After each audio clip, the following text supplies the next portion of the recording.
get around here. Okay, so I'm getting the questions. I know the questions, but in case I don't remember some of them. You have to talk loud because I don't hear very well. Okay. Is it okay if I talk like this? Sorry? Is it loud enough like this? No, you should talk louder. Louder, Yeah. louder like this? Yeah, that's that is fine. okay? Okay, so first question will be, how you doing? Make it out okay. Okay, so before starting the interview, where do you get the energy to give What? classes? Where do you get the energy to give classes? The energy? Yeah. No, there's You're still so many things to do. really So just keep going. okay. Well, where the energy comes from? The food, the environment. I have no idea. It's coming from the inside. So it's the Okay. same place it's been coming for 90 years. Okay. Okay. You didn't mention any time limit, so you never mentioned. Actually, we would have like half an hour. Half an Because hour? Noam has another Yeah. appointment. Yeah. Okay, so I'm gonna be watching the time, so Okay. we don't exceed the time limit, okay? All right, so let's talk about language, Okay, okay?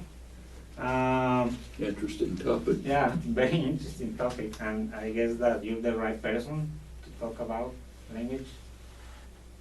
Okay, so my first question is,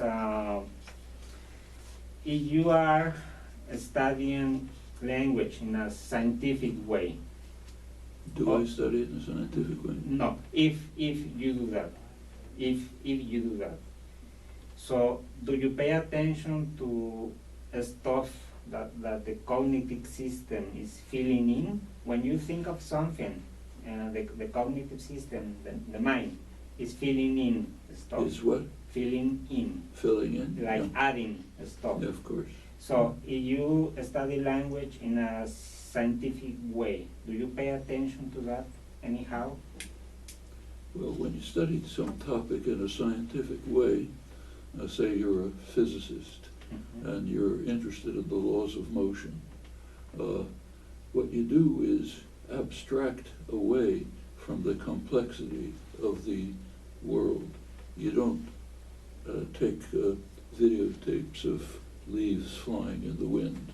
What you do is set up abstract experiments. So, for example, you think about a ball rolling down a frictionless plane and so on. That's science. Every experiment is an abstraction from the complexity of the world. Now, getting to your question, if you study language in a scientific way, the way all the sciences work, you do exactly the same thing. There are many factors entering into what you and I are now saying, but you want to study particular elements of them and see if you can understand them, which means you discard many of them and you try to focus on core essential ones. So yes, there's all kind of things going on in your mind, but if you want to study language, you want to ask exactly what is language contributing to this as distinct from innumerable other things. That's the scientific way. Is there anything that is like very important? Is there a feeling that is very important more than the others? As you said, the mind is doing all kinds of things, but is Depends that what you're studying. If you're interested in studying language, you try to abstract away from other things that are not language, that are interacting to determine what you do. If you're interested in, say, emotional attitudes towards what's happening in the world, you abstract away from language. So there's nothing more or less important. You study different things. And whatever you're interested in learning about, you try to abstract that away from the complex environment. That's just the way a physicist does, a chemist does, anyone in the sciences. In the sciences, this is just taken for granted. In the social sciences, people don't seem to grasp the point. They think you should study everything at once, where you learn nothing. Just as if a physicist was trying to find the laws of motion by studying leaves blowing in the wind, you wouldn't learn anything. It's still, I think that there are no dictionaries in which you look up a word and then you read or you see all the complexities of a concept. Don't you think that is weird that there are no dictionaries like that? The dictionaries in which you could look up a word. You look up a word. And then read all the complexities. There are no dictionaries like that. Well, when you think of a word or look up a word, there are all sorts of, it's exactly as before. There are many different factors entering into your reaction. Your past associations with it. The last person you heard who used it, somewhere where you heard somebody use it in a speech, some experience you had with it. There are different things you can be concerned with.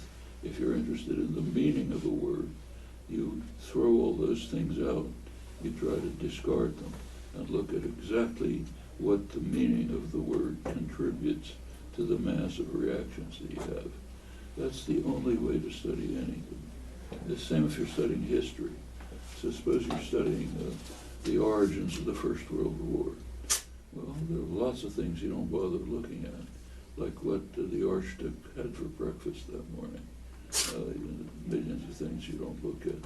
You pick out the things that you think might be relevant to the topic at hand. Of course, you might miss things, just as in physics you might miss things. Maybe something that maybe your experiment threw away too much. That's always a problem. But there is no alternative to high levels of abstraction from the complexities of the world. You just can't study everything, or you learn nothing. Yeah. Okay, so you have to be like highly specific. You have to try. That's what inquiry is, whether it's physics or history. And it's just the kind of thing you internalize. Okay, I forgot to move this. Okay, all right. Okay, so I agree. You have to be very specific, highly specific. But still, if I want to know the complexities of a concept, what should I do? I guess that I go to the philosophers. No? They don't have anything to tell you. What you do is, if you want to know about the complexity of something, what you do is, first of all, try to find the fundamental principles that enter into it. Then you gradually go to greater and greater levels of complexity. So, for example, take physics again. The physicist will start by studying a ball rolling down a frictionless plane, something which can't even happen, but you abstract to that situation. Then you want to go to something more complex, like what happens if I throw a ball across the room. Then you start bringing in other things like air pressure, force of gravity, the way my hand moved. That's usually engineering. You try to move from the simplest thing that you started with up in building slowly to more and more complex things that are within the range of study. But the full complexity of the world you never study.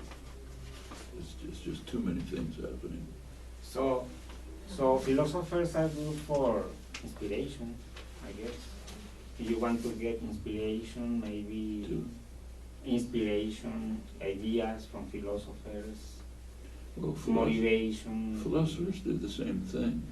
If a philosopher is studying, say, concepts, they also abstract away from numerous other things, like associations you might have with the concept because of past experience. That's not what a philosopher looks at. Right? They're trying to find out what's the notion, what is the actual concept of truth, let's say. You don't worry about the fact that yesterday somebody said something false. That's not relevant. every inquiry in every field always does this. There's no alternative. Okay, so I would like to focus on a definition that you use, which says that language is an instrument or a tool for thought. I would like to focus on that. So I was wondering whether that is an idea, an original idea of yours, or rather something that you borrow from someone, or something that you develop.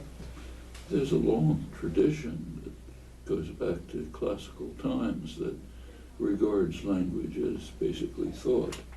There are some leading thinkers like Wilhelm von Humboldt, the great humanist, founder of the Modern Research University, important linguist. For him, language and thought are indistinguishable. Thought just is language. That's an extreme position. In the modern period, there's been a very different view in philosophy and linguistics and psychology. The language has been regarded as an instrument of communication, which sort of developed from animal systems. So every animal system has some kind of communication, down to bacteria, apes, dogs, everything. And the idea is that language is just a more complex form of a communicative system. But the work that I and some others have been doing in recent years, I think, makes it pretty clear that communication is a very ancillary part of language use, but it's not the core. The structure and design of language seems to be articulation of thought. I think that traditional view has a lot of merit. We can now provide the kind of evidence that was not available in the past. So that idea was in your work since the beginning? No, it just came out of the empirical studies. Okay, so you started to use it at some point. Out of the empirical theoretical work that a number of us were doing, it sort of became clear that even the physical articulation of language is secondary. There's things going on in the mind which don't have the properties of the spoken language. So, for example, in speech or writing, the words have to come one after another. But in the internal language, that doesn't appear to be happening. It's just structures, no linear order. There's pretty good evidence for that. Like parallel processing. It's all multidimensional. It doesn't have any linear order at all, just abstract structures. And that's what seems to feed the thought system. And you can see that in simple ways. So take, say, Japanese and English. In linear order, they're almost mirror images. So in English, you have a verb and an object. Japanese, you have an object and a verb. English, you have a preposition and its complement. Japanese, the opposites. So they're almost mirror images. But the thoughts are exactly the same, because what's going on internally doesn't pay any attention to linear order. So you might ask, well, why do you have linear order at all? It's only because the speech apparatus requires it. You can't speak in parallel. You have to be speaking. And in fact, if you look at sign, which is the same as speech, then people use other dimensions. So not everything is linearly ordered in sign. You can form a question by using the signs for the declarative and raising your eyebrows. That's a question, but it's not linearly ordered. That is multi-dimensional. You use the options that are available in the sensory motor system, but the sensory motor system is not part of language. It was there hundreds of thousands of years before language developed. And it does have analogs in the animal world.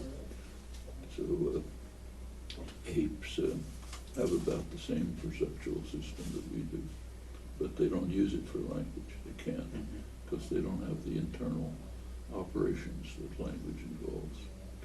So when you talk about speech, it's actually a kind of a combination of language and a sensory motor system, which have nothing to do with one another. But when you try to match them, you get a lot of complexity. And it seems to me and some others that the complexity and diversity of language is mostly in the externalization system, in the matching of these two unrelated systems, which means, oddly enough, that most of the study of language is not about language. It's about the way language relates to some other system. Mm-hmm. Like That's not the a- external system. That's not an orthodox view. Not many linguists agree with this, but I think it's my own view. Mm-hmm. But that is a chain, I think. That is a chain. In my view, that is a chain. A Chain, like, I'm sorry that nobody is paying attention to this Doesn't bother. internal. doesn't bother me. It's a question of what will turn out to be true. Yes. Okay, I remember another question about defining language, which is people, or some people expect like a dictionary definition of language, and if you take the broader sense, you need a whole book to study its properties, its functions. You need more than a simple dictionary definition. So why do you think that people expect these dictionary definitions? To expect one? Dictionary definitions, Dictionary. short and concise. Well, first of all, a dictionary doesn't even begin to tell you about language. Like it doesn't explain why we're putting words together in this way and not some other way. So a dictionary is a very superficial part of language. But beyond that, dictionaries don't do what they're claimed to do. A dictionary does not give you the meaning of a word. It doesn't even come close. If you begin to really study carefully the meanings of words, you find that they go way beyond anything that a dictionary captures. A dictionary takes for granted, unconscious, without thinking about it, that the person who's using it has an internal language faculty of incredible richness, which is, and the dictionary is just giving hints. It's enough hints so that a person who already knows language can use them. But the idea that a dictionary is giving the meanings of words it collapses as soon as you look closely at the meaning of any word. Okay, would you say that that is actually false, that a dictionary gives meanings? A dictionary gives hints, Hints. but the meanings are internal to our minds. So let's take the simplest word you like. Take the word river, which happens to be the one that was, or take the word that was studied in classical Greece, the word house, studied by Aristotle. He asks, what's the meaning of house? Well, he points out right away that a house has two dimensions. It's the dimension which he calls matter and form. The matter of a house is the logs, the bricks, whatever it's built of. The form of a house is what was in the architect's mind when he designed it. So something that looks exactly like a house that was designed to store books is a library. It's not a house. Something that looks like a house but was designed as a huge paperweight. It's not a house. It looks like a house, but it isn't. And it goes on like this.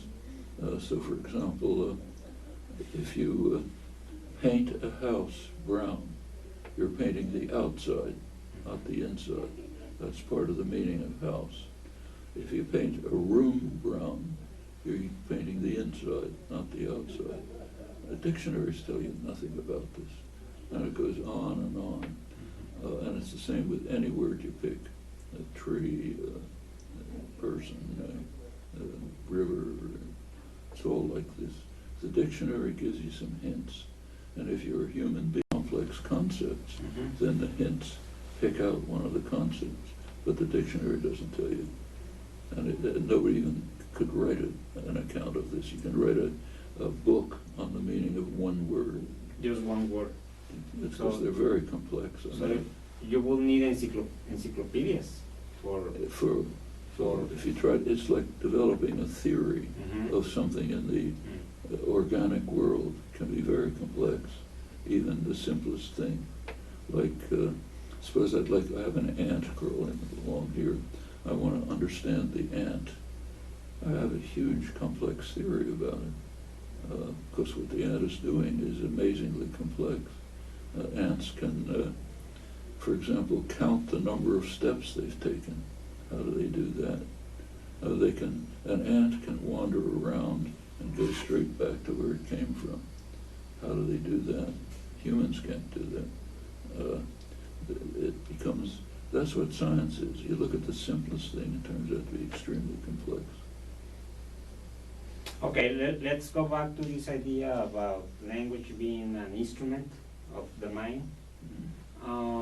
So historically, you started using it for opposing that language was a tool for communication. That was the reason in Well, a as I particular. said, there is a long tradition that relates language to thought. It changed in the 20th century, probably under the influence of behaviorism and misunderstood Darwinian theory and so on. But anyway, because of a complex of phenomena that developed in the 20th century, it became orthodox to regard language as just a system of communication. But I think when we study it scientifically, we find that the tradition was correct, and that the modern approach is just misleading, wrong.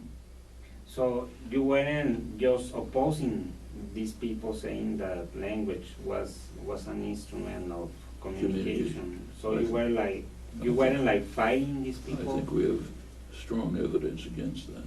For just what I said, for example, even the linear order of words is not part of language, and you don't have communication unless you have the linear order of words. So it's one of the uses of language. Certainly, it's a major use of language, but it's like saying that a major use of fingers is typing, but that doesn't mean that fingers evolved for typing. It's just one of the things we do with them now that they're here. Okay, so will you say that you were just doing your scientific work rather than fighting concepts or fighting? No, concepts, people? studying concepts is scientific work. So Aristotle's study of the word house, though it was very superficial, was the beginning of scientific work on the meaning of house. If we want to go beyond, we do what you and I were just talking about. We think of the various ways in which something might or might not be called a house, and what special properties it has, like house has a special exterior. So if you're painting it, you're painting the exterior, not the interior. That's part of the meaning of house. There are a million other things like that. Okay, there's a book called Ideas and Ideals and Ideas, something like that. Neil, I don't remember his name. Who was the author? It's Neil, I don't remember the last name, but it's a book about you. Oh, Neil Smith. Yeah, Neil Smith. That's yeah. a very good book. Yeah, excellent book, yes. In this book, there's a distinction between language and thought, very basic definition. One of them is the system that produces sentences according to the needs, according to your needs, and thought, that is like the lexis. That is like a very basic definition. It is not that simple, but We can't really uh-huh. talk much about thought because we have no definition of it. What's thought? Alan Turing, the great mathematician who created artificial intelligence, said that he's famous for asking about whether machines could think. He started off his famous article by saying the question whether machines think is too ridiculous, it's too meaningless to deserve discussion, because we have no clear idea what thought is. As he said, it's just some buzzing in the head, who knows what it is, so you can't say much about it. Okay, so what if I say that we got the system and Lexis, just for scientific purposes? Let's say that these two entities, Lexis and the system that produces sentences, okay, can we say that these two are different? Well, what we can say is that we can study linguistically articulated thought. We can study the thought that's expressed by the sentence, "It's raining outside." That kind of thought we can study because we have an entry point into it, namely the way it's captured in language. But there are a lot of other things that loosely are thought of as thought, like my dog thinks about the fact that it wants food, let's say. We can't say anything about that. We have no way of capturing what's going on. Okay, so what is the main motivation for stating that these two are different then? See, so you say that language and thought are different. We don't know what thought is. Well, we don't know because we don't know what thought is, other than those aspects of thought that are captured in language.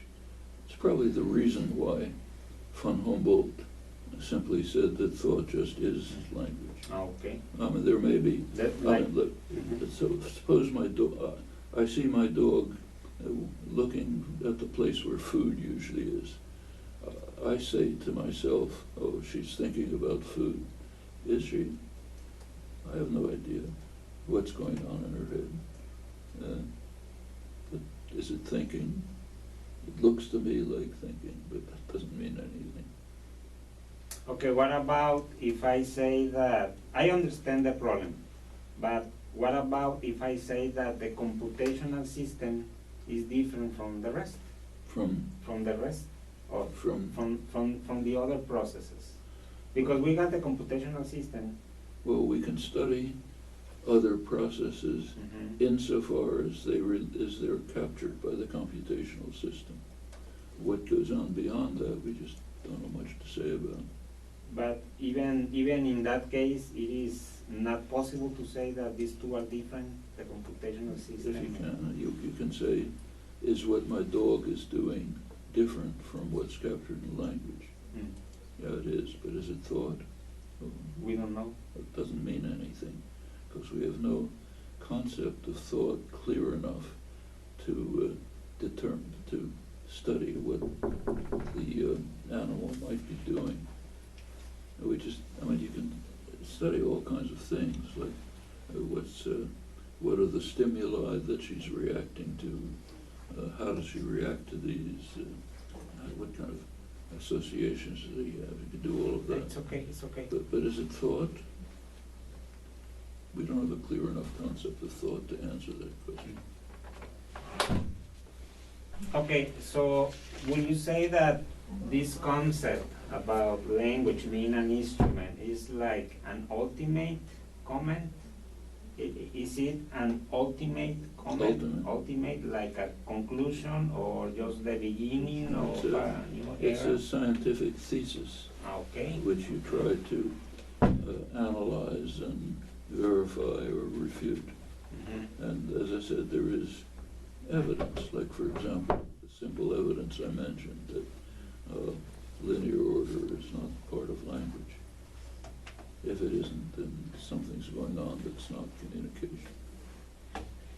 Okay, so this thesis, as you call it, it has like 2 centuries? No, to me, It's 2000, that started 2,000 years ago? Something it like that? was loosely discussed for thousands of years. Now, for various reasons, including the modern development of the theory of computation, Mhm. that we can study it much more carefully than was done in the past.